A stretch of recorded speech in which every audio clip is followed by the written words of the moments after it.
আমি তাকিয়ে দেখি আমার বাচ্চাটা করে পড়ে গেল।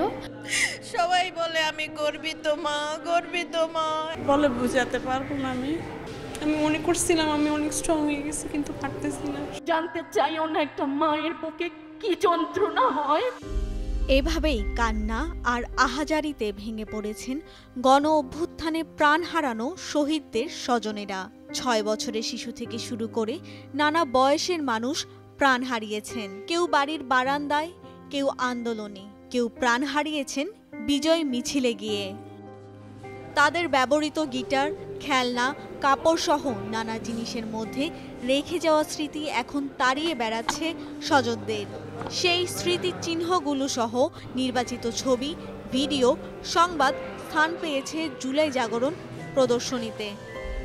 আমি তাকিয়ে দেখি আমার বাচ্চাটা করে পড়ে গেল, আর ওর পাটা রক্তে ভিজে গেল, সাথে সাথে রক্তে ভিজে। বলে বুঝাতে পারবো না।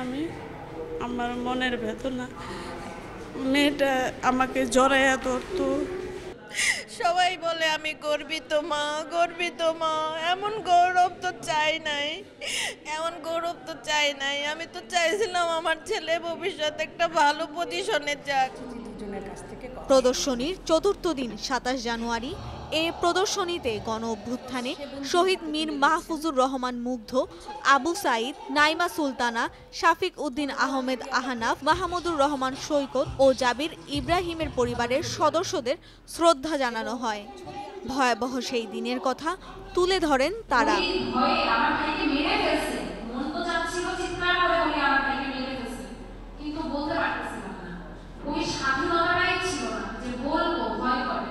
বৈষম্য যাতে না থাকে বাংলাদেশ, আর যদি বৈষম্য যদি থাকে তাহলে আমাদের আবু সাইদকে আমাদেরকে ফেরত দিন।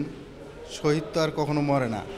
শহীদ পরিবারের সদস্যদের পাশে দাঁড়াতে এ প্রদর্শনীতে অতিথি হিসেবে উপস্থিত ছিলেন ঢাকা বিশ্ববিদ্যালয়ের সহযোগী অধ্যাপক সামিনা লুৎফা ও বাংলাদেশ কর্ম কমিশন সদস্য ডক্টর চৌধুরী সাইমা ফেরদৌস। আমি জানি না, জানতে চাইও না একটা মায়ের বুকে কি যন্ত্রণা হয়।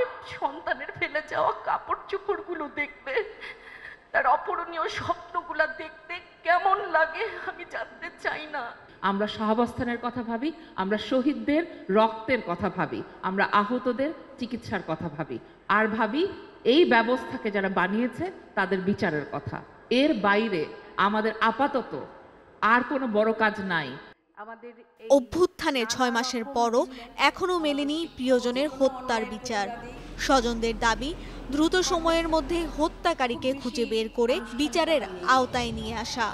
আমার প্রশ্নটা এটাই জাগে যে বাসার মধ্যে এইভাবে গুলি করছে, তাহলে রাস্তায় কি পরিমাণ করছে। আমি মনে করছিলাম আমি অনেক স্ট্রং হয়ে গেছি, কিন্তু পারতেছি না।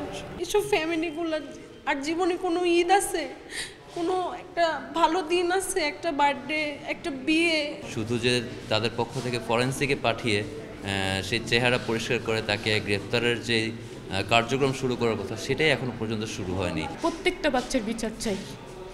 আমি প্রত্যেকটা বাচ্চার জন্য কষ্ট পেয়েছি, আমি ওদের সবার বিচার চাই।